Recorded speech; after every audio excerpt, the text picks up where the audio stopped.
ಗಣೇಶನ ಗಲಾಟೆ ಜಾಸ್ತಿ ಆಗ್ತಾ ಇದೆ. ದಾವಣಗೆರೆಯಲ್ಲೂ ಸಹ ಕಲ್ಲು ತೂರಾಟ ಮಾಡುವಂತ ಕೆಲಸ ಜಾಸ್ತಿ ಅಂದರೆ ಕಲ್ಲು ದಿನ ದಿನ ಎಷ್ಟು ಗಣೇಶಗಳಿದ್ದೋ ಗೊತ್ತಾ? ಎಷ್ಟಿದ್ವಯ್ಯ? 60,000 ಗಣಪತಿಗಳು.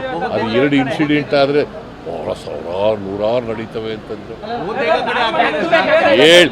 ನೀವು ಪ್ರಶ್ನೆ ಕೇಳುವಾಗ ಕರೆಕ್ಟಾಗಿ ಕೇಳಬೇಕು. 2 ಕಡೆ ಆಗಿದ್ದಾವೆ. ನಾಗಮಂಗಲದಲ್ಲಿ ಒಂದಾಗಿದೆ, ದಾವಣಗೆರೆಯಲ್ಲಿ ಒಂದಾಗಿದೆ ಅಲ್ವಾ? ದಾವಣಗೆರೆಯಲ್ಲಿ ಬರೀ ಕಲ್ಲು ತೂರಾಟ ಆಗಿದೆ. ನಾಗಮಂಗಲದಲ್ಲಿ ಅಂಗಡಿಗಳೆಲ್ಲ ಸುಟ್ಟಾಕಿದ್ದಾರೆ.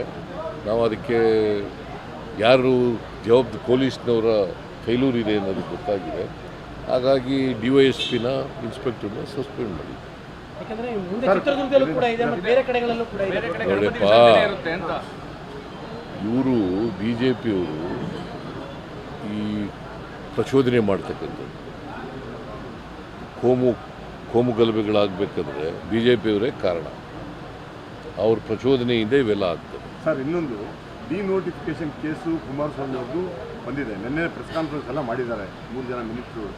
2021ರಿಂದ ಲೋಕಾಯುಕ್ತವರು ಇದುವರೆಗೂ ಎನ್ಕ್ವೈರಿ ಮಾಡಿರೋದಕ್ಕೆ ಎಲ್ಲಿ ಒಂದು ಕಡೆ ಪೊಲೀಸ್ ಫೇಲ್ಯೂರ ಸರ್ ಇದು ಅಂತ. ಯಾಕಂದರೆ ಇಂಥ ಒಂದು ಕೇಸಲ್ಲೂ ನೀವು ಎನ್ಕ್ವೈರಿ ಮಾಡಿದೆ ಅಂಥ ಒಂದು ಸಿಸ್ಟಮ್ನ ಯಾಕೆ ಇಟ್ಕೊಂಡಿರ್ಬೇಕು? ಗೊತ್ತಿಲ್ಲ, ನಾನು ನೋಡ್ಬಿಟ್ಟು ಹೇಳ್ತೀನಿ ನಾನು. ಯಾಕೆಂದರೆ ನಿನ್ನೆ ಕೃಷ್ಣ ಬೈರೇಗೌಡ, ದಿನೇಶ್ ಗುಂಡೂರಾವ್ ಮತ್ತು ಸಂತೋಷ್ ಲಾಡ್ ಅವರು ಮತ್ತು ಈ ಥರ ಎಲ್ಲ ನಮ್ಮ ಪಕ್ಷದ ಮುಖಂಡರುಗಳು ಸೇರಿ ಪ್ರೆಸ್ ಮಾಡಿ ಹೇಳಿದ್ದಾರೆ.